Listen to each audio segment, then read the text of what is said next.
Hi guys, welcome back. आज हम लोग पढ़ने जा रहे हैं earlier attempts of classification of elements. पहले हिस्टोरिक पास्ट में कैसे साइंटिस्ट बहुत सारे साइंटिस्ट आए थे, उन्होंने अपने अपने क्लासिफिकेशन सिस्टम्स दिए और हम लोग आज के पीरियोडिक टेबल तक कैसे पहुँचे उसका एक रन डाउन हम आज देखने वाले हैं। तो पहले जितने भी साइंटिस्ट पहले क्लासिफिकेशन दिए थे सब were based on atomic weight.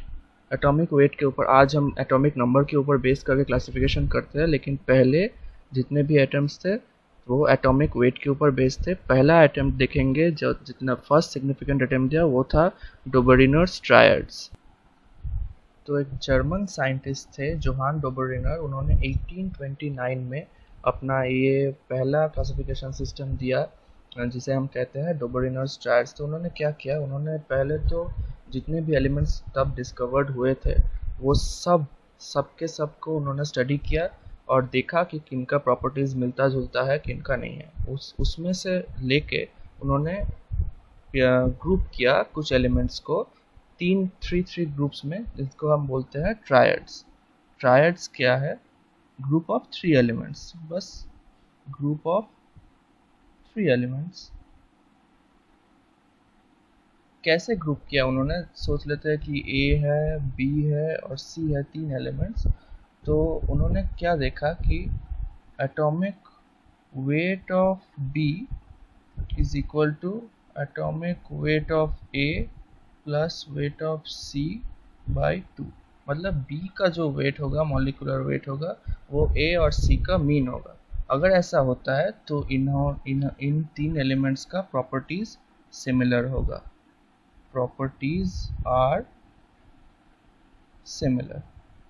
ये था उनका क्लासिफिकेशन कि अगर तीन एलिमेंट्स हैं ए, बी और सी, जिसमें से बी का मॉलिक्यूलर वेट ए और सी का मीन आता है, तो उनका प्रॉपर्टीज सिमिलर होगा। अब एक एग्जांपल देख लेते हैं कैसे। जैसे कि एग्जांपल है लिथियम, सोडियम और पोटेशियम। लिथियम का एटॉमिक वेट होता है 7, सोडियम का होता है 23 और पोटेशियम का होता है 39। ठीक है, तो अगर हम इसको ध्यान से देखें तो देखने को मिलेगा 39 प्लस 7/2 इज इक्वल टू 23 आता है। ठीक है, तो क्या हुआ, पोटेशियम और लिथियम का मीन, दोनों का एटॉमिक वेट्स का मीन सोडियम के इक्वल आ गया। तो हम ये, और हमको तो पता ही है लिथियम, सोडियम, पोटेशियम सब फर्स्ट ग्रुप के एलिमेंट्स हैं, सबके प्रॉपर्टीज सेम होते हैं। तो इससे ये वेरीफाई हुआ डोबरिनर्स ट्रायड्स। कुछ और एग्जांपल्स हम देख लेते हैं। ये है तीन और एग्जांपल्स डोबरिनर्स ट्रायड्स जितने वेरीफाई होता है। जैसे कि सल्फर, सेलेनियम, टेरुलियम, तीनों का प्रॉपर्टीज सिमिलर होता है और इसका ऑलमोस्ट 32 और 128 का ऑलमोस्ट मीन 80 आता है, तो वो 79 के नियर आता है। क्लोरीन, ब्रोमीन, आयोडीन, तीनों का प्रॉपर्टीज सेम है। 35.5 और 127 का मीन 81.25 जैसा आता है, तो वो भी नियर टू ब्रोमीन है। कैल्शियम, स्ट्रोंशियम, बैरियम का भी तीनों का प्रॉपर्टीज सिमिलर है। 40 और 137 का मीन 88.5 आता है, जो है स्ट्रोंशियम के एटॉमिक वेट के नियर। तो इन तीनों से हम लोग ऐसे कुछ बहुत सारे कुछ थे जिन्होंने डोबरिनर दिया कि ऐसा क्लासिफिकेशन सिस्टम हो सकता है जैसे जिससे कि हम ग्रुप कर सकते हैं एलिमेंट्स को। अब इससे प्रॉब्लम क्या आया कि सारे एलिमेंट्स ऐसे ग्रुप नहीं हुए। सारे एलिमेंट्स, जैसे कि बहुत सारे जितने भी एलिमेंट्स थे उनमें से इन्हीं में कुछ में ऐसा देखने को मिला और बाकी में नहीं मिला। तो लोग कहते रहे कि ये तो कोइंसिडेंस भी हो सकता है, ऐसे ही कुछ मैथमेटिकल से मिल गया होगा, लेकिन ये इसका कोई साइंटिफिक बेसिस नहीं है। तो इसको हमने बाद में रिजेक्ट कर दिया। नेक्स्ट जो हम क्लासिफिकेशन सिस्टम देखेंगे वो था, फ्रेंच एक साइंटिस्ट थे AEB चैनकोर्टॉय, उन्होंने दिया था 1862 में। ठीक है, तो ये फ्रेंच ये जियोलॉजिस्ट थे, ये केमिस्ट नहीं थे और उनका मेथड भी बहुत अलग सा था। ठीक है, तो उन्होंने क्या किया, एक सिलेंडर लिया, ऐसा सिलेंडर लिया और इसके साइड में पेपर रैप कर दिया। तो ये एक सिलेंडर हो गया, इसमें पेपर रैप कर दिया। उन्होंने क्या किया, 16 ऐसे वर्टिकल लाइंस बनाए।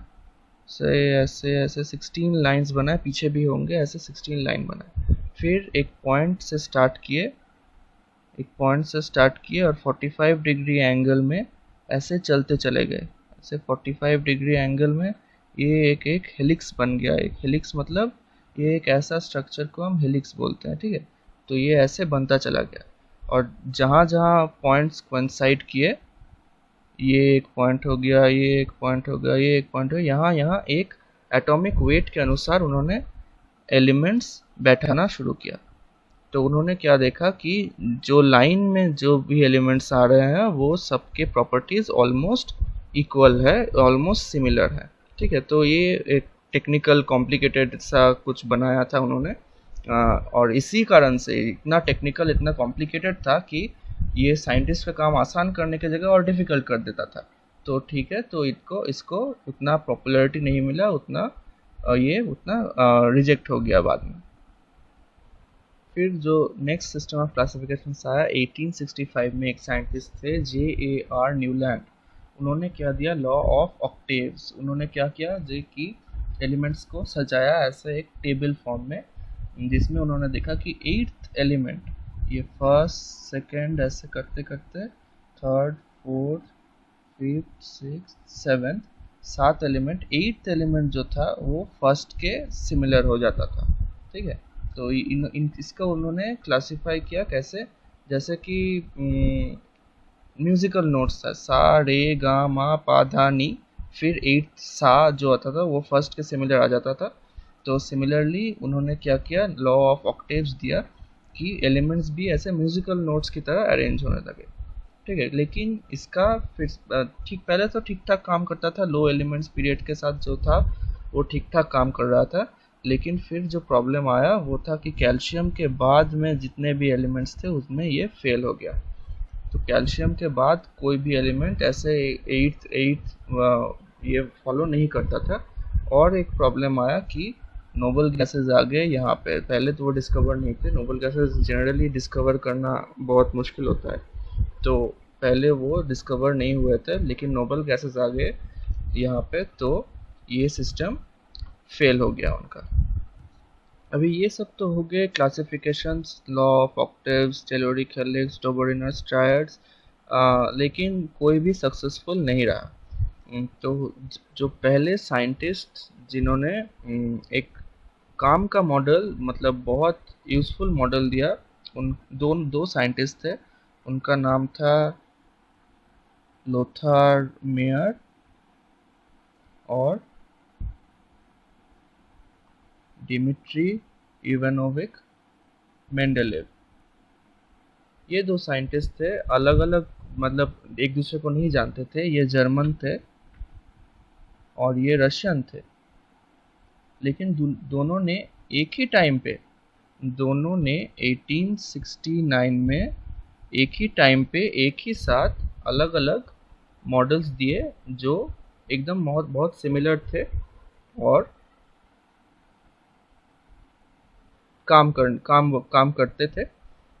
उन्होंने क्या कहा कि the properties of elements are periodic function of their atomic weight. ये था पहला पीरियोडिक लॉ जो दोनों ने इंडिपेंडेंटली प्रपोज किया कि अगर हम एलिमेंट्स को एटॉमिक वेट के हिसाब से सजाएंगे तो एक ना एक टाइम पे कुछ फिक्स्ड इंटरवल के बाद उनका प्रॉपर्टीज फिर से रिपीट करेगा। ये था उनका लॉ। तो अभी इसके बारे में हम लोग डिटेल्स में नेक्स्ट वीडियो में और अच्छे से मेंडलीव्स के पीरियोडिक टेबल के बारे में और अच्छे से बात कर लेते हैं।